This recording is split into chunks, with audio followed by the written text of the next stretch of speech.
अस्सलाम वालेकुम दोस्तों, साल 2025 में आप कौन कौन से ममालिक का विज़िट वीज़ा अप्लाई कर सकते हैं और वर्क परमिट में कहाँ पे जा सकते हैं, क्या कोई लीनियंसी आएगी क्या नहीं आएगी, क्या आपके लिए बाहर जाने का जो रास्ता है वो हमवार हो सकता है कि नहीं। वर्क परमिट के हवाले से मैंने हमेशा बात बताई है कि वर्क परमिट अगर आपको कहीं पर भी अप्लाई करना है तो वहाँ पर मौजूद किसी कंपनी की तरफ से आपके नाम का प्रॉपर जॉब ऑफ़र लेटर होना चाहिए जो कि कम्प्लीटली लीगल हो, तभी जो है आप अप्लाई कर सकते हैं। नंबर 1। अब बात करते हैं विज़िट वीज़ा की। पाकिस्तानी पासपोर्ट पे आप कौन से ममालिक में अगर जाना चाहें अपनी एक हिस्ट्री बेहतर करने के लिए तो कौन से ममालिक का वीज़ा जो है लगवा सकते हैं, कौन से ममालिक का वीज़ा आसानी से मिल सकता है अगर आप जाना चाहें, और उसमें अगर आप अपनी ट्रैवल हिस्ट्री क्रिएट करना चाहते हैं तो कौन से मुल्क आपको जा सकते हैं, इजीली जाना चाहिए, ताकि मुस्तकबिल में अगर आप कोई इमिग्रेशन पॉलिसी सीख कर रहे हैं किसी भी बड़े मुल्क की तो एटलीस्ट आपकी ट्रैवल हिस्ट्री तो बेहतरीन होनी चाहिए। अब ट्रैवल हिस्ट्री में कौन कौन से मुल्क होने चाहिए।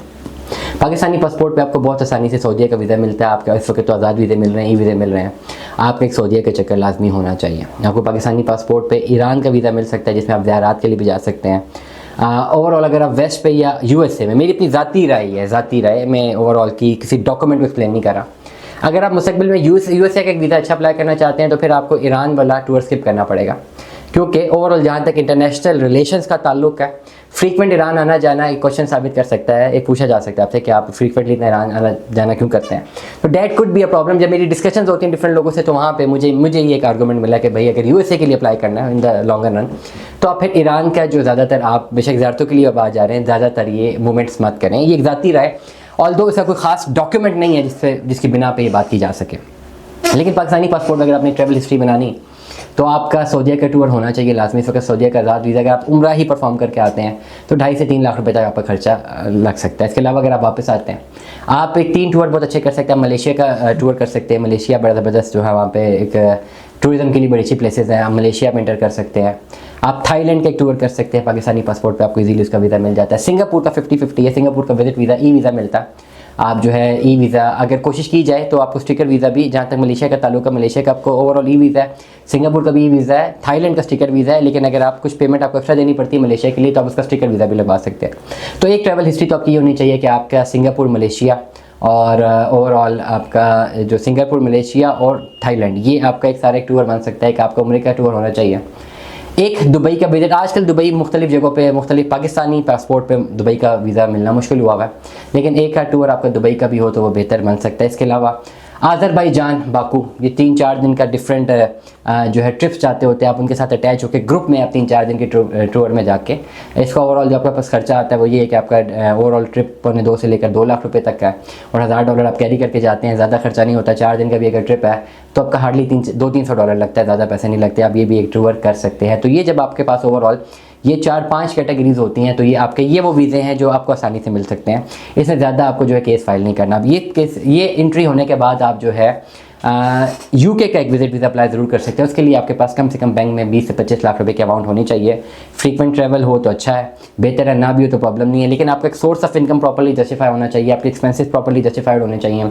सोर्स ऑफ इनकम कितना है प्रॉपर अगर वो डॉक्यूमेंट करें, और ये सारे ट्रिप करने के बाद जब आप यूके का वीज़ा अप्लाई करें तो फिर खुद से अप्लाई मत करें, फिर प्रॉपर कंसल्टेंट की एडवाइस लें, एक टेक्नोक्रेट की एडवाइस लें जो कि प्रॉपर्ली आपकी बैंक स्टेटमेंट को तो सही से जस्टिफाई करें ताकि आपका केस पुट अप हो। उसके बाद यूके का अगर आप एक विजिट वीज़ा करके आते हैं, यूके बेहतर भी है लेकिन डेफिनेटली काफ़ी ज़्यादा आपके पैसे लगते हैं। 20 से 25 लाख रुपए की अमाउंट आपके पास बैंक में होनी चाहिए अगर आप यूके का एक विजिट करना चाहते हैं। ये तो आपको अमाउंट शो करनी है। फिर ओवरऑल आपके टिकट्स, आपके अकोमोडेशन, वो डिपेंड करता है कि आपका कौन सा पैकेज है। 7-8-10 दिन का टूर आप यूके का भी कर सकते हैं। ये सारे टूर करने के बाद आप करंटली अगर कनाडा अप्लाई करना चाहें तो कनाडा में करंटली इस वक्त मैं एडवाइस करता हूँ फिलहाल 2024 आपके लिए बेहतर नहीं है कनाडा अप्लाई करने के लिए, क्योंकि कनाडा में जो भी अप्लाई करता है विजिट वीज़ा पे ज़्यादातर ये सुनने को मिल रहा है कि वो एप्लीकेशन जितनी बेहतरीन भी लगी हुई है वो ऑटोमेटिकली, जहाँ तक मेरी कुछ आराम मुझे सुनने को मिली है, कि उनका कोई एआई टूल है, वो किसी इंसान के पास एप्लीकेशन जा ही नहीं रही, क्योंकि एप्लीकेशन इतनी ज़्यादा जा रही है कि वो ऑटोमेटिकली एआई टूल कोई ना कोई भी गलती हो तो रिजेक्ट कर देता है। तो कनाडा अप्लाई करना इस वक्त कोई खास बेहतर वो नहीं है।